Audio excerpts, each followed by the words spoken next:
There are places in America where the air feels untouched, quiet, steady, and unchanging. Maple Hollow was one of them, nestled between rolling Pennsylvania hills and thick pine woods.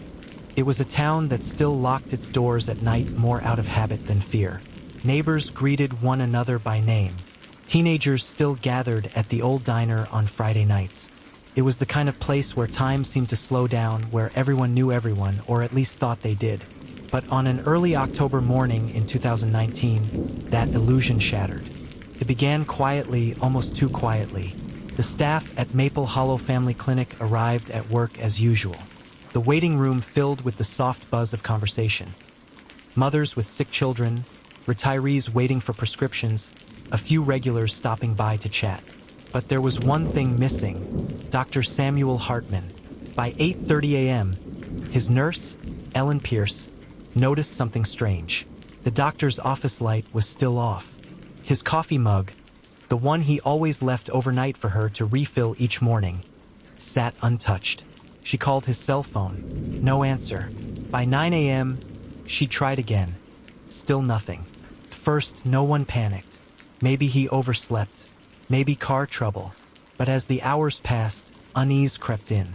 It wasn't like Dr. Hartman to be late. In 30 years of practicing medicine in Maple Hollow, he had never once missed a day without notice. By noon, Ellen called the police. Deputies arrived at his small colonial-style home on the edge of town. His car was parked neatly in the driveway. The front door was locked, but when officers entered with Ellen's spare key, everything inside appeared perfectly normal. A pot of coffee sat half-finished on the counter. His phone charger was plugged in by the bed. A pair of reading glasses rested on the nightstand beside a medical journal folded open, as if he'd planned to finish the article before work. Nothing was out of place except for him. It was as if Dr. Hartman had simply vanished into thin air. By late afternoon, Maple Hollow was buzzing. Word spread quickly in a town that small. Someone claimed they saw him jogging early that morning along Route 6. Another thought they heard a car engine near his property just after dawn. But none of it added up. That evening, volunteers joined police in a search of the surrounding woods. They combed through trails, checked riverbanks, and canvassed every inch of farmland for miles. Dozens of flashlights flickered through the trees that night, moving in slow, deliberate lines. But when dawn came, they had found nothing. No footprints, no clothing, no signs of a struggle. The next day, the Pennsylvania State Police officially classified Dr. Hartman as a missing person. Investigators began reconstructing his last known hours. Security footage from a gas station near his home showed his car at 7:12 a.m. the previous day. He was inside buying coffee and a newspaper. He looked calm, dressed in casual clothes, chatting briefly with the cashier. That was the last confirmed sighting of him alive. Detectives searched his office, his medical files, even his personal laptop. They spoke to patients, friends, and neighbors, anyone who might have seen or heard from him. And slowly, small cracks began to appear in the perfect image Maple Hollow had built of its beloved doctor. Dr. Hartman was 58 years old, widowed for nearly a decade. His wife, Carol, had died suddenly from a heart attack.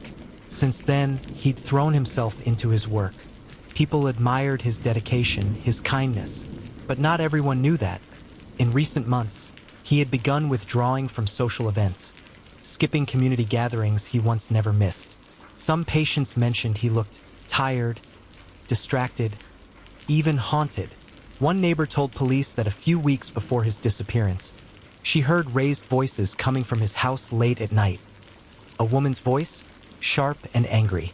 Another said she'd seen an unfamiliar car parked outside his home several evenings that month. The sheriff's office noted it down, but without evidence of foul play, they were still treating it as a voluntary disappearance, until something changed everything. 3 days into the search, a jogger running along Lake Marin, a secluded area 10 miles north of town, noticed a glint of metal near the reeds. It was a car door, Dr. Hartman's black sedan, abandoned at the water's edge. The driver's side door was open. Inside the car, police found his coat neatly folded on the passenger seat, his phone still in the cup holder. The keys were in the ignition. On the dashboard lay a single gold earring. There were no signs of a struggle, no fingerprints other than his own, and no footprints leading to or from the car. It was as if the car had been placed there intentionally. Divers searched the lake for days, fearing the worst. But the water yielded nothing. No body, no clothing, no clues. For the first time, investigators began to suspect foul play. Who would want to harm Dr. Hartman? He had no known enemies, no debts, no history of trouble. Theories multiplied.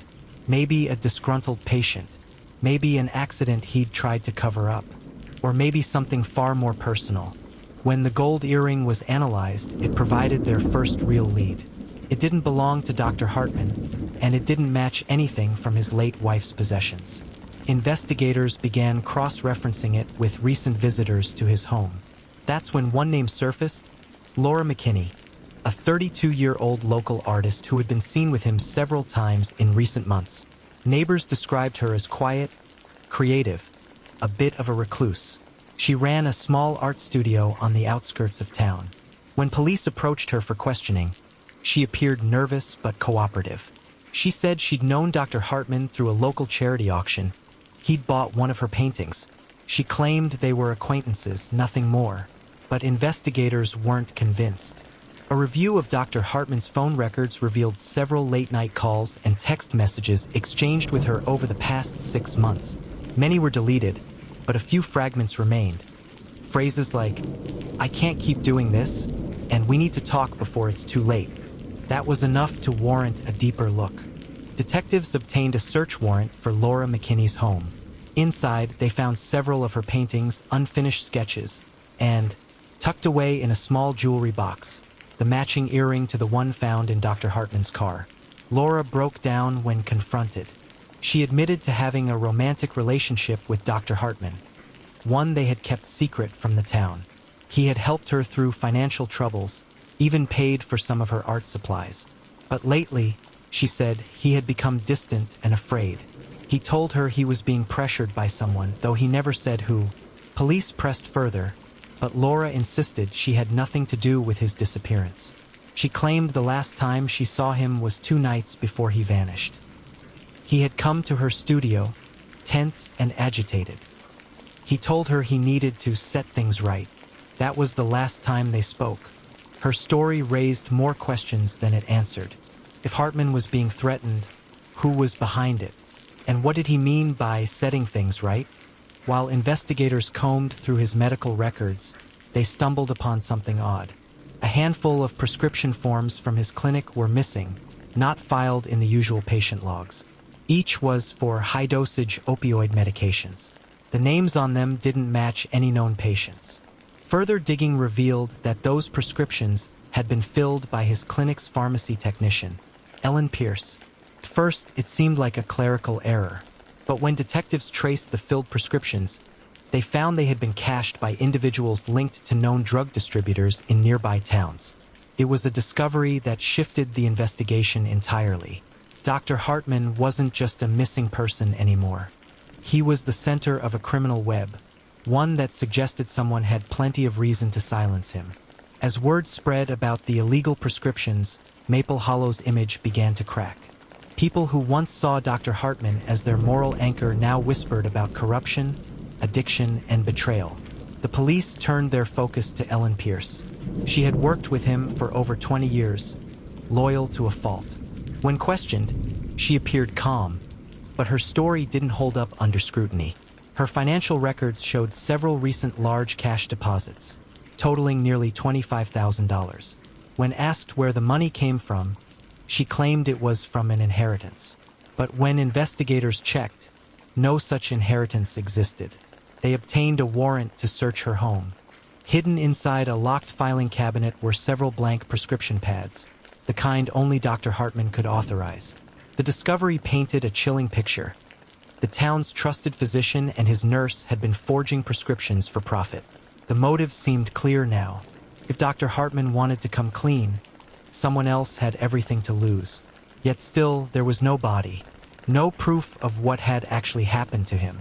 Only whispers, money, and guilt that hung over Maple Hollow like a fog. Winter set in, and with it, the search efforts slowed. The lake froze. The trails grew quiet. Dr. Hartman's face faded from local headlines, replaced by other stories, but not from the minds of those who still believed something darker had happened. And then, just as the town began to move on, spring arrived with a brutal revelation. Two hikers walking near an abandoned quarry 10 miles outside Maple Hollow noticed something strange by a thicket of pines. A torn blue tarp partially buried beneath the soil. When police arrived and began digging, the air filled with the unmistakable weight of dread. Inside the tarp were human remains. Dental records confirmed the worst. It was Dr. Samuel Hartman. The autopsy revealed a single fatal blow to the back of the skull. No defensive wounds. No struggle. It was deliberate. The question now wasn't where he was, but who had done it. And as investigators retraced the tangled connections between love, loyalty, and greed, they uncovered a truth far more devastating than anyone in Maple Hollow was ready to face. The discovery of Dr. Samuel Hartman's remains shattered whatever calm Maple Hollow had left. For months, the town had clung to hope that their doctor had simply gone off the grid, that he was tired, overwhelmed, and would eventually return. But hope was replaced by grief, and grief quickly turned to suspicion. For investigators, the case had now changed from a missing persons file to a homicide.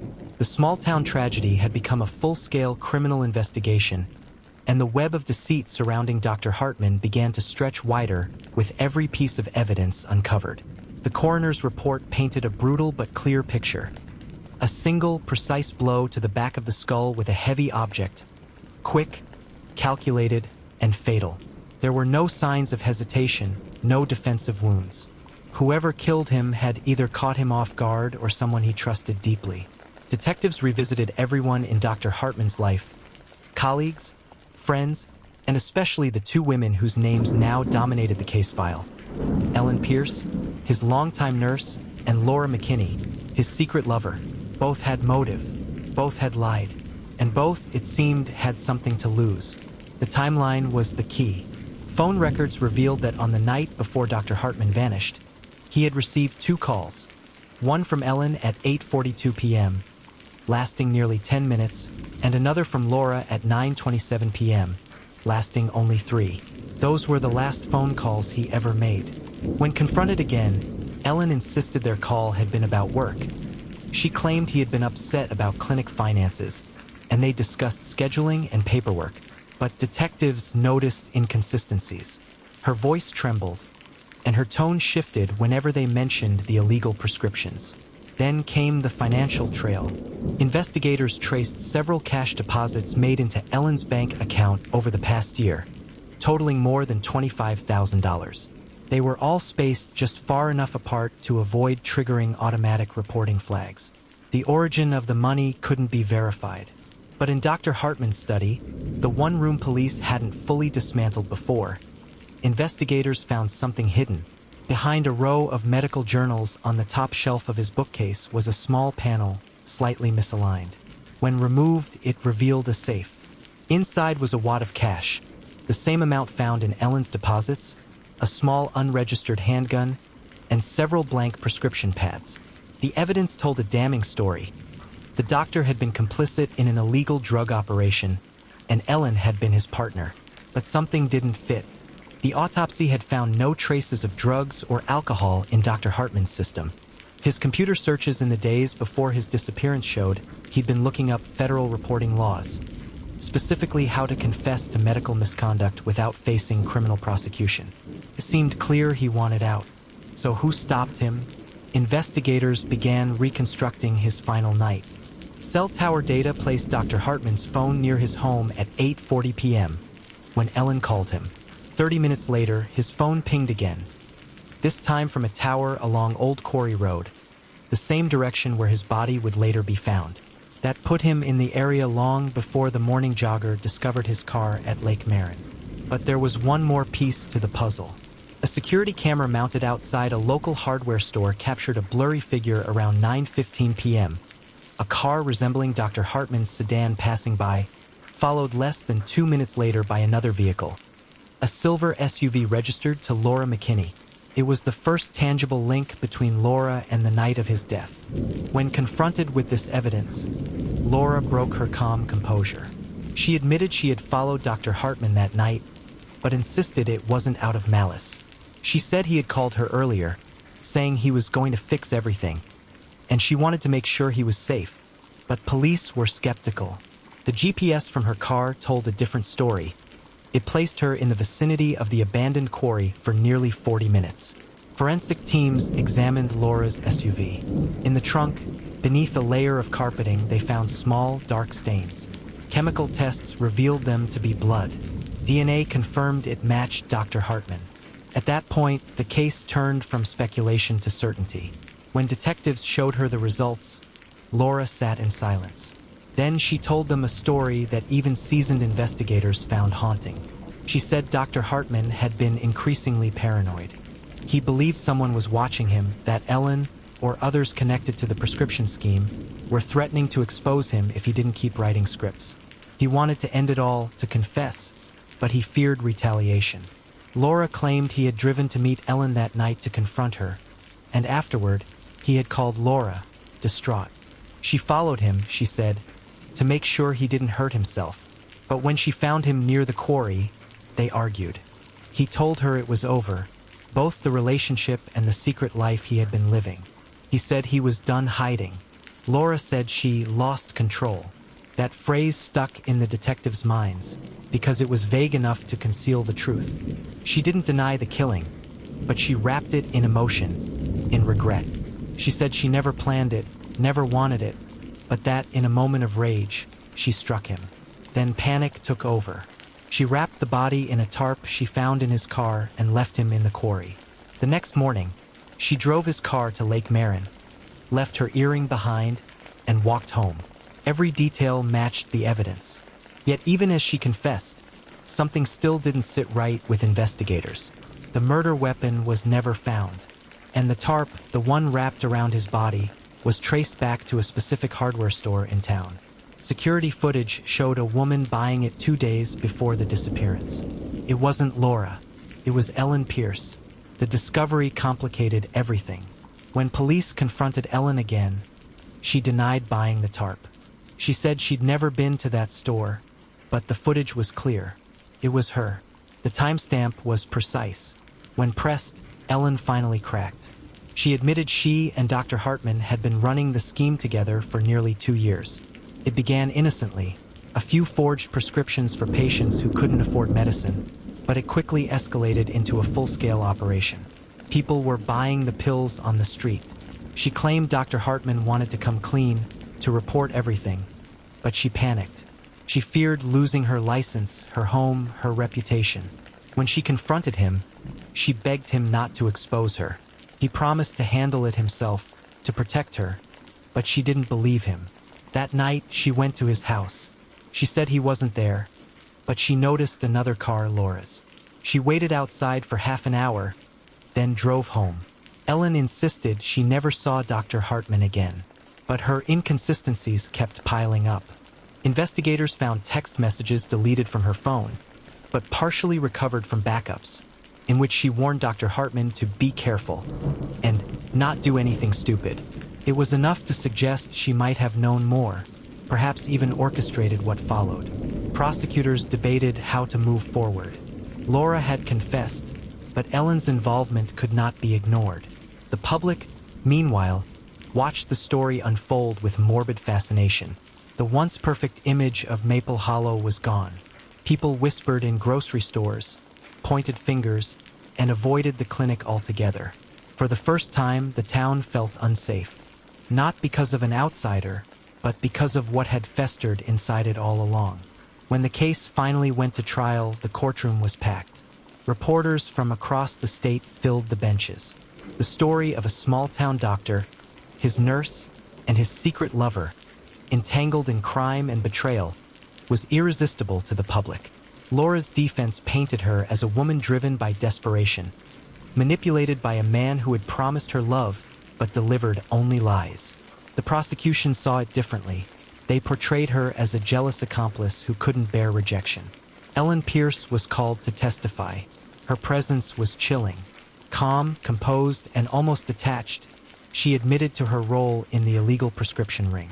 But when asked if she had any involvement in Dr. Hartman's death, she denied it firmly. Her testimony helped seal Laura's fate. The jury deliberated for less than 2 days. Laura McKinney was convicted of second-degree murder and sentenced to life in prison. Ellen Pierce later pled guilty to charges of conspiracy and obstruction, receiving 8 years. It was supposed to be the end of the story, but for Maple Hollow it wasn't, because in the weeks following the trial, whispers began again. Whispers that maybe things hadn't happened the way the court believed. Some wondered how Laura, a small artist with no history of violence, could have struck such a precise, fatal blow. Others pointed to Ellen's missing half hour the night of the murder. And then there was the matter of the tarp. Why would she buy it 2 days before, if she didn't know what was coming? Theories began to circulate. Some believed Ellen had planned to dispose of incriminating documents, not a body. Others believed she had lured Dr. Hartman into the trap. Knowing his affair with Laura would make her the perfect scapegoat. No one could prove it, but the unease never left. In small towns, truth often dies quietly, buried beneath the weight of what people want to believe. And as the years passed, the story of Dr. Hartman became less about guilt and innocence, and more about the darkness that can take root in even the most familiar places. The lake remained still, the clinic reopened under a new name, and Maple Hollow moved on, outwardly at least. But for those who remembered, every October brought a quiet dread. The memory of their doctor, the man who had healed them, haunted the town like a wound that never fully closed. The trial of Laura McKinney closed a chapter for Maple Hollow, but not the story. For those who had lived through it, the verdict brought no peace, only a hollow silence that settled over the town like morning fog. The day Laura was sentenced, the courthouse steps were crowded with locals. Some whispered prayers, others shook their heads. A few muttered that justice had been served, but many left unconvinced, burdened by a quiet intuition that something about it all still felt off. The following months were a slow unraveling of what was left of Maple Hollow's sense of safety. The clinic that once bore Dr. Hartman's name was closed indefinitely. The new physician who moved in months later avoided the subject altogether, though the locals never stopped calling it Hartman's office. Ellen Pierce served her time in a nearby correctional facility, keeping mostly to herself. Even behind bars, she maintained the same calm composure that had unnerved investigators from the start. When she was released after serving 6 of her 8 years, she didn't return to Maple Hollow. She vanished into quiet obscurity, but her shadow never left the town. Laura, meanwhile, became a ghost of her former self. In interviews after her conviction, she spoke in a low, trembling voice, describing her relationship with Dr. Hartman as a beautiful lie that turned into a nightmare. She said she still saw his face in her dreams, not angry, but disappointed. Her appeals were denied twice. By the third, she stopped trying. In the years that followed, journalists, podcasters, and amateur sleuths picked apart every detail of the case. Some pointed out inconsistencies in the timeline, others questioned the forensic evidence, especially the blood in Laura's car, which had only been found in trace amounts and could not conclusively indicate where or when it was transferred. But what kept resurfacing time and again was the motive: love, betrayal, fear, survival, for words that, in Maple Hollow, had become interchangeable. Those who knew Dr. Hartman described him as kind, dedicated, and compassionate. Yet beneath that reputation was a man quietly unraveling. His journals, recovered months after the trial, revealed a tortured conscience. In neat, precise handwriting, he had written, "You can't heal others while you're rotting inside. Every day, I patch people up, but I am the one bleeding." The entries grew darker as the months went on. He wrote about guilt, not only over the illegal prescriptions, but over his inability to end the affair with Laura, and his fear that Ellen would destroy everything to protect herself. In his final entry, dated the night before his death, he wrote, "Tomorrow I end it. Not my life, but the lies." The line became the subject of endless debate. Did he know what was coming? Did he sense that his decision would trigger something fatal? Or was it merely the resolution of a man tired of deceit? To this day, no one knows for certain. Years later, a journalist named Rachel Dorn revisited Maple Hollow to create a documentary about the case. She interviewed townspeople, former detectives, and even family members of the doctor. What she found wasn't closure. It was a portrait of collective grief.